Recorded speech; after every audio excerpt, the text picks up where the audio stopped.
Early मर्निङमा breakfast पछिको हर्टफोर्डसायर युनिभर्सिटीको यात्राको लागि हामी सबैजना एक्साइटेड थियौँ। संसारलाई आधिपत्य जमाएको राष्ट्र त्यहाँमाथि पनि त्यहाँ खुलेको एउटा वर्ल्ड वाइड रेन्युन्ड एउटा युनिभर्सिटीको भिजिटको लागि हामी जाँदै थियौँ। शिक्षा पेसामा लामो समयसम्म आबद्ध रहेको कारणले पनि यसलाई हामीले अझ बढी एक्साइटेड बनाइरहेको महसुस भइरहेको थियो। सो हामी बिहानै हामीलाई 2वटा गाडी त्यहाँ रिसिभ गर्नको लागि आइसकेको थियो। हामीले ब्रेकफास्ट पछि हामी त्यहाँ जानको लागि एकदम एक्साइटेड भएर बसमा चढ्यौँ।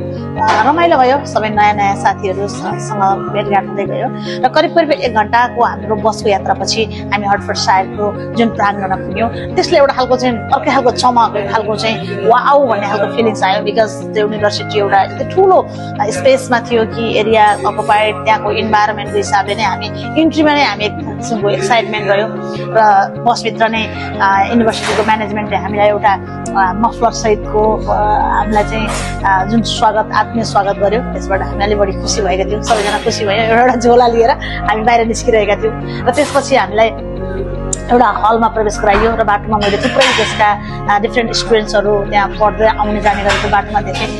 त्यसपछि हामी एउटा हलभित्र गयौँ र त्यो युनिभर्सिटीको बारेमा थोरै नलेजहरू त्यहाँको मेजर सरले हामीलाई सेयर गर्नुभयो। हामी खुसीका साथ त्यो क्लासहरू लियौँ र त्यहाँको क्लासमा बस्दाखेरि एक किसिमको भाइब्स मलाई चाहिँ कस्तो लागिरहेको थियो भने लाइक कलेज पढाएको दिन जस्तो त्रिचन्द्र कलेजमा बसेर पछाडिपट्टि एउटा त्यो कस्तो खालको भने अगाडिको बेन्चहरू सानो सानो यस्तो खालको रेसियोमा राखिएको थियो अनि पछाडिपट्टि बेन्चमा बसेर क्लास लिँदा मलाई कलेज भाइब्स आइरहेको थियो। खुब रमाइलो लाग्यो र त्यस पछाडि हामीले तर कक्षाहरू र असाध्यै व्यवस्थित सबै बच्चाले दिन सक्ने डिजिटल सबै कुराहरूले चाहिँ एउटा कम्प्लिट खालको क्लासरुमहरू थियो। त्यो एउटा मेरो आँखामा आई क्याची भयो।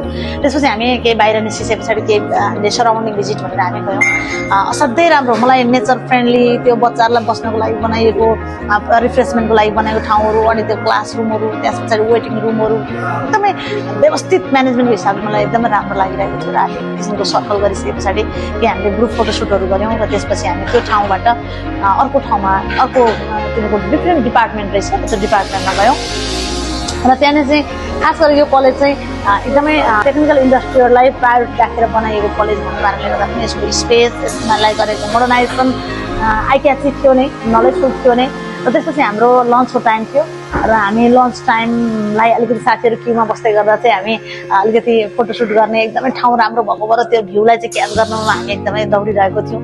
गरेर गाली पनि खान्थ्यौँ अलि ढिला गर्ने भएको भएर र फर्केर आउँदाखेरि यसो हेऱ्यौँ साथीहरू पनि थिएन। सबैजना कहाँ गयो एकदम ठुलो हल अनि खोज्दा पछि अनि हामी एउटा हलमा पुग्यौँ र थोरै त्यहाँनिर केही ब्रिफिङ भएपछि हामी लन्चको लागि गयौँ। हामीलाई एक एउटा कुपन दिएको थियो। खानामा राम्रो भेराइटिजहरू थियो।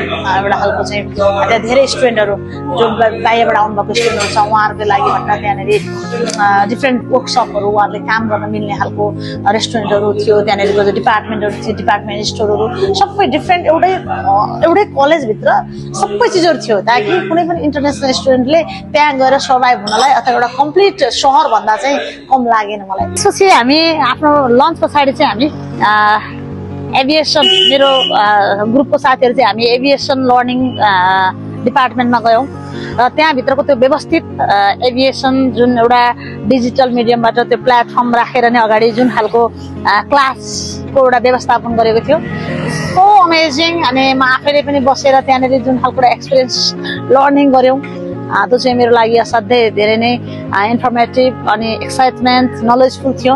त्यसपछि हामीले त्यो इन्टायर बिल्डिङलाई हामीले अवलोकन गऱ्यौँ। त्यहाँभित्रको जुन अहिलेको मोडर्न टेक्नोलोजीहरूलाई स्टुडेन्ट्सहरूलाई जसरी प्र्याक्टिकल बेसमा इन्स्ट्रुमेन्ट मटेरियल्सहरूलाई म्याक्सिमम युज गरेर बनाइएको थियो त्यो साँच्चीकै हाम्रो लागि भने एउटा लर्निङफुल थियो।